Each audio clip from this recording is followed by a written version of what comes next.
Hi there and welcome to My Week. I'm Christy McDonald. A lot going on this week, and we're going to start with a closer look at the numbers surrounding home ownership in the city of Detroit. Okay, you say, why does that all matter? Well, for the first time since 1950, the number of renters in Detroit have surpassed homeowners. We're going to take a look at what that means for stability in city neighborhoods. Plus, getting a mortgage is not very easy. All of this has an impact on the city's growth. So joining me as always, our My Week contributors, Stephen Henderson of the Detroit Free Press, Nolan Finley of the Detroit News, and also with us, the executive director of the Detroit Future City Office, Anika Goss-Foster. Anika, it's good to have you. Welcome to My Week. Thank you for having me. All right, well, when we talk about Detroit Future City, that 50-year strategic framework for the city of Detroit, why don't you go ahead and tell us a little bit about what you've been working on in the department right now that led you to do this study about renting and home ownership in the city? Right. So when you're charged with leading the 50-year framework outlook for Detroit, I think the question remains, where do you start, right? And I think for us, it was we need to be able to understand what's happening with the city right now, particularly in the neighborhoods. And so for us, a big part of the framework really focuses on where people will live and how they will live and the quality of the neighborhoods that they're living in. And in really looking at that, when we did our analysis, that's when we discovered that renters are up 53% and home ownership has actually gone down significantly. The number, what skews on the map, when you look at sort of the maps of, where people are living, what has increased and what has decreased, it's the number of vacant homes have also increased, where we're seeing a lot more vacancies than we have in a really long time. But as we think about the housing market in Detroit, in our neighborhoods, we have to be able to pay attention to where renters are so that we can understand how to stabilize these neighborhoods as well. Okay, so then how does that impact the stability than what you found?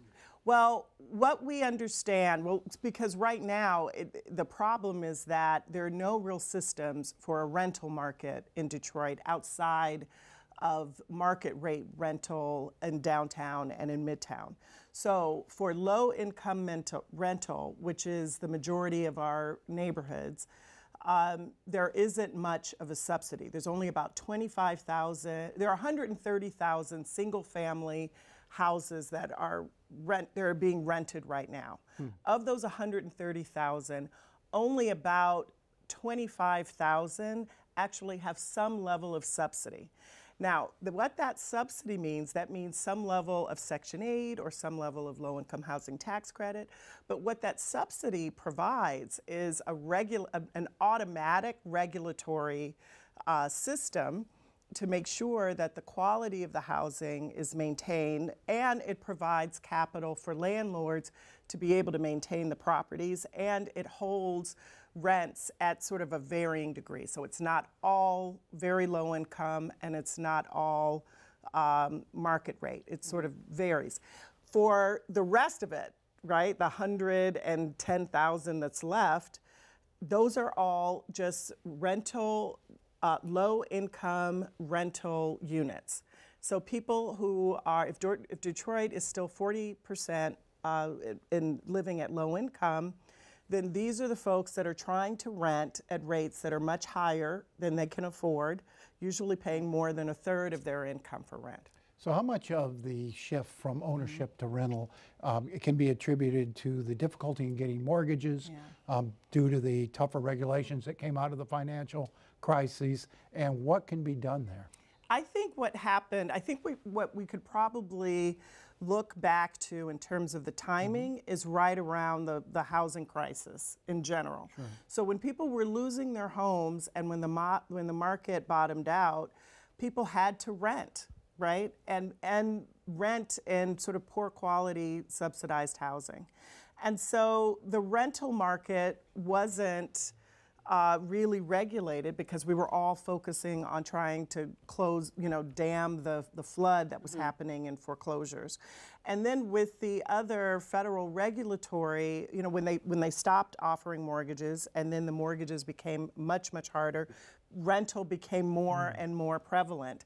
And then in addition to that, We had, before the land bank really began to take off in terms of managing rental property, and before we had the Rehab to Ready program through the land bank, it was all the county with the massive auctions. Do you remember that? Yeah. Yeah. So are we seeing, I mean, let me ask you just real quick, Stephen, I mean, is Detroit alone in the situation that we have right now? Or we stand out pretty much around the country? It's not anomalous in character, it's anomalous in scale, right?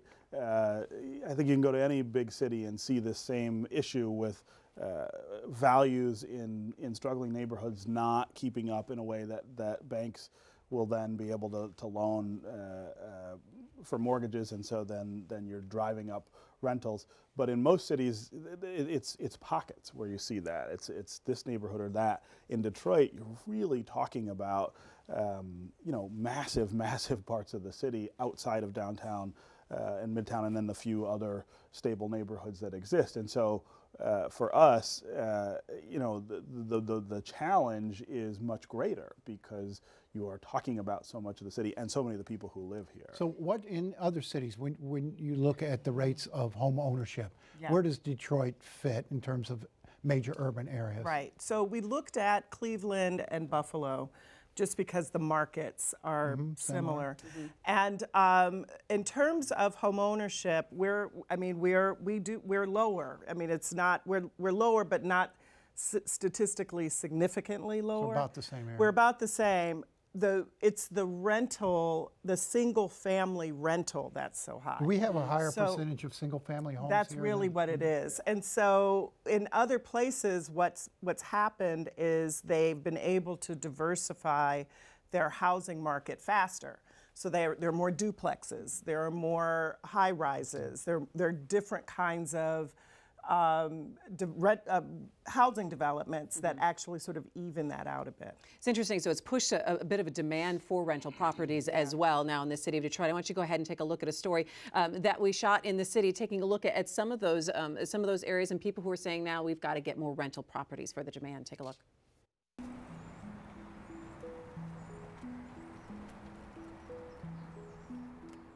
Our focus has been rehab to restore what's already here because they just don't build them like this anymore. Lisa Johnson is bringing back the Casa Mira, built in 1925, just north of Midtown's Fisher Building. We're in the lower part of Detroit's North End.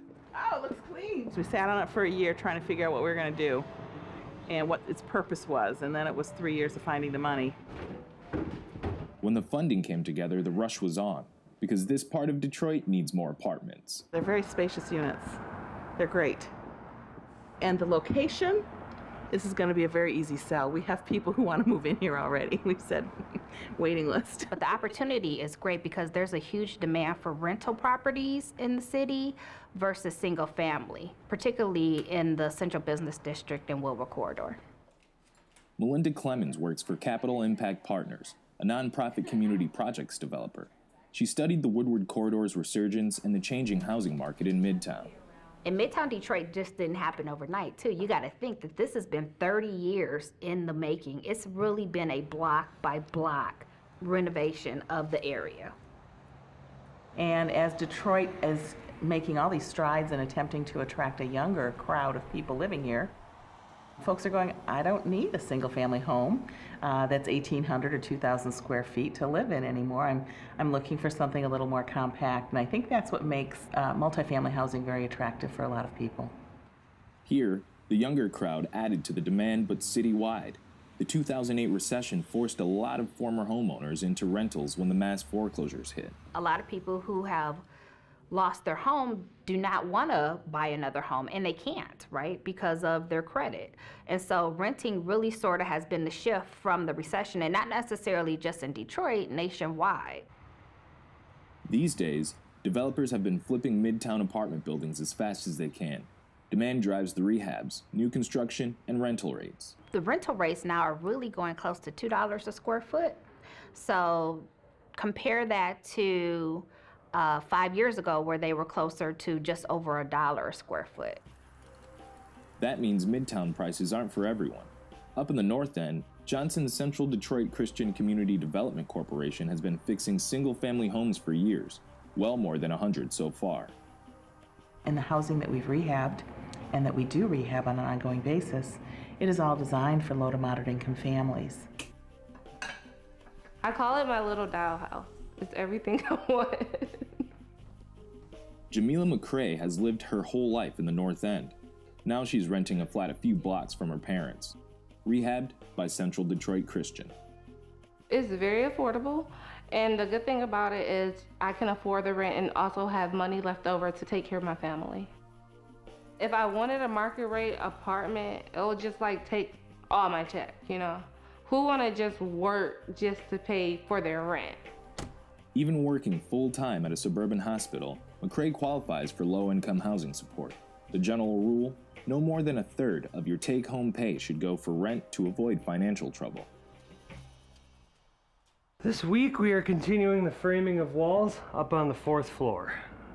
And So first, second, and third are all framed, yeah, and we're on the 4th already. yeah. That's amazing. When they're done up there, the roof will then be fully supported so we can tear that off and start a rebuild. The Casimir will offer 44 apartments when it's ready to occupy, expected in July. Almost 40% are going to be for low to moderate income families, and then the remaining units will be for market rate. Like much of Detroit, the North End has its share of blight, but it borders Midtown, where, as they say in the real estate game, location is everything. And the North End is seeing the benefits. For us in this community, some of that is this Midtown creep. You know, as some people have been outpriced who live in Midtown, they're looking at this neighborhood as the next step up from, you know, moving northward. And they're going, oh, you know, there's some cool housing here. Yeah, it was a really interesting story. It brought up a bunch of, I think, interesting points. But I think my general question would be, and we talk about satisfying this rental need, but should we be looking to get more people to buy homes in the city and to buy property? And I guess I'll start with you, Anika, and then Nolan, you can give me your 2 cents on it too. I think that we have been too focused on just that everyone should be a homeowner. I think that in order for us to be able to create balance in the market for the city in its entirety, we have to have a supported rental community, a supported rental market, and a range of rent from very low income to market rate, and a pipeline of those renters that can go into home ownership. And I think that's really what's been missing, because not everyone is going to be able to rent. There are a lot of people who are just not. If 40% of the low-income people in Detroit are making $20,000 or less, they're not ready to. You don't even want them to own a home. You don't even want to try to say, oh, you should buy a home. That's not what they need. We need to really get them ready eventually, trying to find them a higher paying job, trying to secure them for the credit, and then getting into home ownership. But for now, if we could stabilize, there's nothing wrong with the rental market in Detroit. Yeah, Nolan? Well, you know, that the whole housing crash sort of changed the culture, not just amongst low-income people, but across the economic scale. You have more people renting now today instead of buying. The popular wisdom in the past was, you know, I don't want to put my rent and just throw it away. I want it to build equity. People aren't so sure now that equity is a certain thing. So I think it's changed our housing culture across the board. And I would think that you have so many homes that need fixing up. I mean, Steve's project's a good example. I would think that this is an entrepreneurial opportunity for Detroiters to buy and rehab these houses 2 or 3 at a time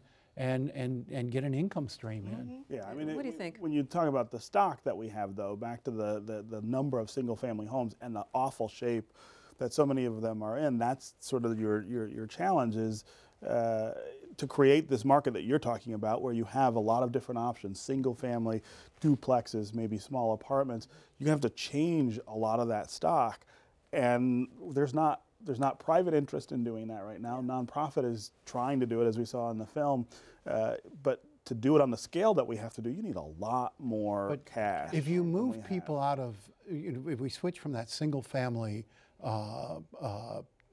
model to multiple units and what high rises and what have you, you've got the same amount of people occupying a smaller footprint, and you've got much you more have, what are you gonna do with all the abandonment in land? the city. Right. Yeah, and talking about the availability of getting mortgages, the Detroit Journalism Cooperative, so WDET, along with Bridge Magazine, just did a huge report out today. I'm talking about how very limited really mortgages. hard. It's very hard to get a mortgage, and there's a lot of cash sales, but those cash sales are at kind of different properties. 700 as well. mortgages for something like 4,000 sales a year. And it speaks to the urgency of reforming Dodd-Frank. I think we've got to make it easier for urban areas to people to get mortgages, It's that but and the also for values. community banks to survive. Right. We've lost a lot of community banks Who in could have this done this kind of area lending. who were committed to doing that sort of thing. You know what, let me wrap up with you, Anika, and getting back to Detroit Future Cities report in terms of what you guys see is the solution for the numbers that you were finding here. Right. I think that there are a number of others that are working on housing specific. Chase has just recently worked on a report with the Urban Institute about the housing market in general. And there are a number of people, Community Progress, Data Driven Detroit, and the whole CDFI market are all looking at housing as an issue. I think it's time that we're all working together on this issue, and it's not just home ownership, it has to be the housing in its entirety.